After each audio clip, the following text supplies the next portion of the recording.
¿Qué tal, bandita molochera?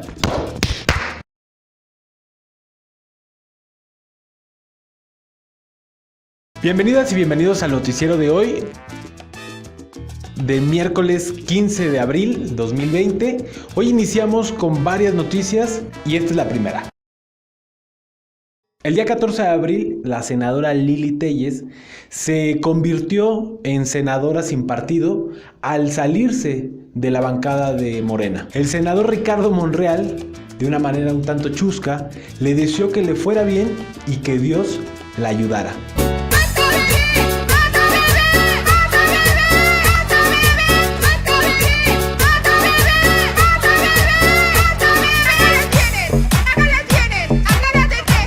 Esta separación de Lili Téllez y el partido hegemónico demostró que no estaba en sintonía con los intereses del propio partido, sino que el propio partido había sumado a personas que no estaban en sintonía para llegar a ese escalón de poder. Tenemos que recordar a Lili Téllez en aquellas situaciones en donde ella abiertamente se declaraba antiaborto y por lo tanto muchas personas de la bancada de Morena en el Senado decían que parecía ser una panista infiltrada. El Financial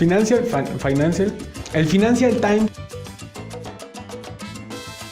al igual que el Fondo Monetario Internacional, prevén una crisis económica en nuestro querido país. El FMI advirtió que la deuda crecerá un 61.4% ahora después de la pandemia. Se está presionando a México para que adquiera más deuda para poder subsanar esta supuesta crisis económica. Si bien es cierto que estamos en un proceso de crisis y recrudecimiento de la pobreza en nuestro país, lo que hemos visto es que distintos empresarios, grandes empresarios, le han exigido al gobierno de Andrés Manuel un salvataje al igual que lo hicieron con el Fobaproa. La problemática es que si el gobierno llegara a apostarle a estas grandes empresas ante la crisis, el problema es que nosotros y nosotras tendríamos que ser quienes pagan a las empresas, esas mismas que se han enriquecido brutalmente. El caso de las aerolíneas, por ejemplo, en donde nos cobran muchísimo por ejemplo, un kilo de excedente en una maleta o por llevar maletas que exceden las dimensiones. Como ya lo mencionó Germán en la videocolumna de esta semana,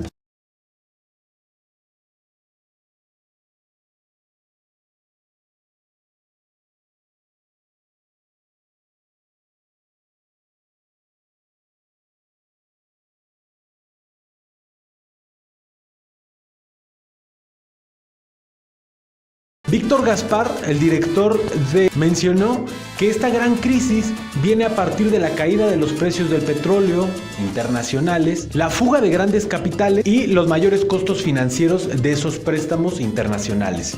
Así es que, para que evitemos esta gran crisis y podamos salir avante de ella, necesitamos, como ya bien lo mencionaba nuestro economista Germán Valdés,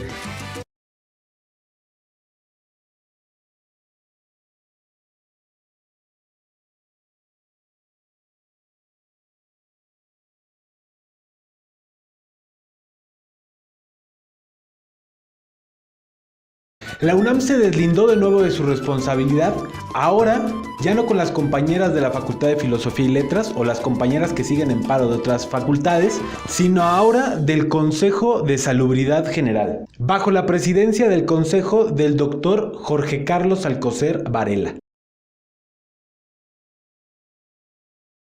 El 10 de abril se libera un borrador en la página del Consejo en donde hay 3 principios de llegada para atender a las personas. El primero es por orden de llegada. Esto quiere decir que si alguien llegó primero, pues se atiende primero y luego así subsecuentemente. El segundo principio para atender a las personas es el de necesidad médica. Esto quiere decir que si llega una persona que necesita más atención médica en el momento o que su vida corre riesgo, se tendría que primar. El tercer principio es el de una vida por completarse, que es ahí en donde se está pensando en que tendrían que morir las personas de la tercera edad. Por esta razón, la Universidad Nacional Autónoma de México se deslindó de este borrador, primero porque no aparece ni siquiera como tal dentro de la página oficial y segundo porque si bien es un borrador, también tiene una política abiertamente fascista.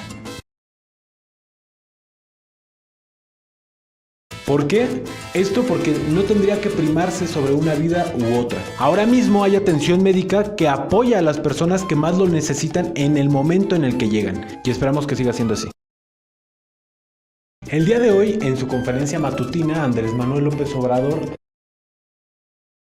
de la mano de la secretaria de Energía, Rocío Nale, explicaron el acuerdo al que se llegó México con los países pertenecientes a la OPEP y a los que no son pertenecientes a la OPEP. Mencionaron que durante las negociaciones, Rusia y Arabia Saudita estaban exigiendo a los países que redujeran su producción petrolera en un 23%. Sin embargo, México se rehusó totalmente a esta petición y ofreció una contrapropuesta: reducir solamente el 6% de su producción diaria de barriles. Esto quiere decir que nada más iba a reducir 100,000 barriles por día. Esto argumentando que apenas estaba recuperando la producción petrolera en el país y que no podían permitirse ese tipo de reducciones tan drásticas. Además de mencionar que la producción de otros países era diametralmente opuesta y mucho mayor que la del caso mexicano, y que esto iba a despotenciar la economía mexicana y por lo tanto necesitaban llegar a otro tipo de acuerdo. El acuerdo llegó a su conclusión con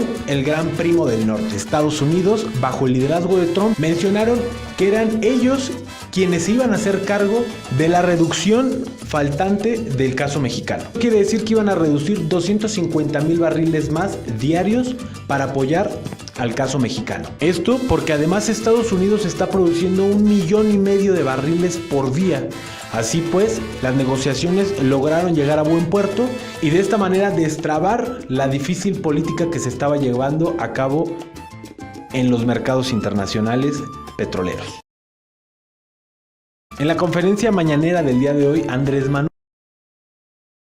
López Obrador puso el dedo sobre el renglón en el caso de las universidades públicas. Lo que dijo es que hace 36 años dejó de haber un impulso a las universidades públicas y además rechazaban a personas que deseaban convertirse en universitarias y que no tuvieron esa oportunidad. Hoy le dejamos la responsabilidad al licenciado Andrés Manuel López Obrador para ver si realmente se va a apoyar a la universidad pública de nuevo, se van a construir universidades, no como las universidades del bienestar que hemos sabido que tienen graves problemáticas, sino universidades realmente que estén a la altura en cuestión de calidad educativa y que sean verdaderamente abiertas para toda la población.